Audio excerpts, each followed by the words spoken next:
బ్రహ్మవైవర్త పురాణం ప్రకారం శ్రీ మహావిష్ణువు మాఘ పూర్ణిమ రోజున గంగా జలంలోనే ఉంటారు. అందుకే ఈ రోజున గంగా నదిలో స్నానం చేసిన లేదా ఏదైనా పవిత్ర నదిలో స్నానం చేస్తే వైకుంఠ లోకానికి మార్గం సుగమం అవుతుందని పండితులు చెబుతారు. అంతేకాదు ఈసారి కుంభమేళాలో ప్రయాగ్రాజ్ లో రాజస్నానం చేస్తే మరింత పుణ్యం లభిస్తుందని చాలా మంది నమ్ముతారు. ఈ కాలంలో లక్షలాది సంఖ్యలో సాధువులు గంగా నదిలో స్నానం చేస్తారు. ఇప్పటికే కోట్లాది మంది స్నానం చేశారు. ఈ సమయంలో పవిత్రమైన పుణ్య నదుల్లో స్నానం చేయడం వల్ల ఏడాది పొడవునా పుణ్య ఫలాలు లభిస్తాయని చాలా మంది నమ్ముతారు. ఈ మాసంలో నదీ స్నానం చేయడానికి వీలు లేని వారు మాఘ పౌర్ణమి, మాఘశుద్ధ సప్తమి, ఏకాదశి, చతుర్దశి తిథులలో స్నానం చేయాలని, ఎందుకంటే ఈ సమయంలో గంగాదేవి అన్ని జలాల్లో ప్రవేశించి ఉంటుందని చాలా మంది నమ్ముతారు. ఇదిలా ఉండగా ఈసారి మాఘ పూర్ణిమ ప్రత్యేకతలు ఏంటంటే ఈ ఏడాది 2025 ఫిబ్రవరి మాసంలో ఫిబ్రవరి 12వ తేదీ బుధవారం నాడు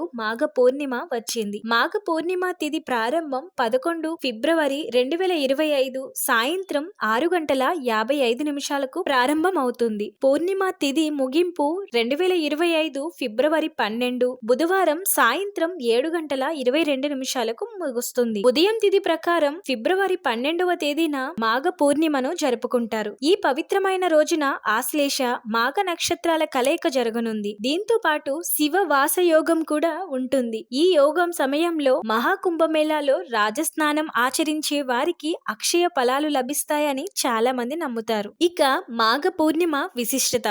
మాఘ పౌర్ణమిని మహామాఘి అని కూడా పిలుస్తారు. అన్ని పౌర్ణమిల కంటే ఈ పౌర్ణమికి ఎంతో ప్రాధాన్యత ఉంది. పురాణాల ప్రకారం మాఘమాసంలో దేవతలు తమ సర్వశక్తులు తేజస్సును గంగా జలాల్లో ఉంచుతారు. అందుకే మాఘ పౌర్ణమి స్నానానికి ఎంతో గొప్పదానిగా భావిస్తారు. ఇక మాఘ పౌర్ణమి రోజున పూజా సామాగ్రిలో 5 రకాలు పండ్లు, పువ్వులు, కుంకుమ, పసుపు, ఇతర పూజా సంబంధిత వస్తువులను కొని ఇంటికి తెచ్చుకోవాలి. మాఘ స్నానం పూర్తయిన తరువాత ప్రతి ఒక్కరూ కూడా సూర్య భగవానుడికి అర్ఘ్యం సమర్పించాలి. అనంతరం శ్రీ మహావిష్ణువు లేదా పరమేశ్వరుని ఆలయానికి వెళ్లి ప్రత్యేక పూజలు నిర్వహించాలి. లేదా శ్రీ మహావిష్ణువును గాని పరమేశ్వరుని గాని దర్శించుకోవడం వల్ల శుభ ఫలితాలు కలుగుతాయి. ఈ రోజున ప్రతి ఒక్కరూ విష్ణు సహస్రనామ పారాయణం చేయాలి. ఎర్రని వస్త్రం, ఎర్రని చందనం, ఎర్రని ఆకులు దానం చేయాలని పెద్దలు చెబుతున్నారు. మాఘ పౌర్ణమి వేళ దానాలు చేయడం, గొడుగు, నువ్వులు దానం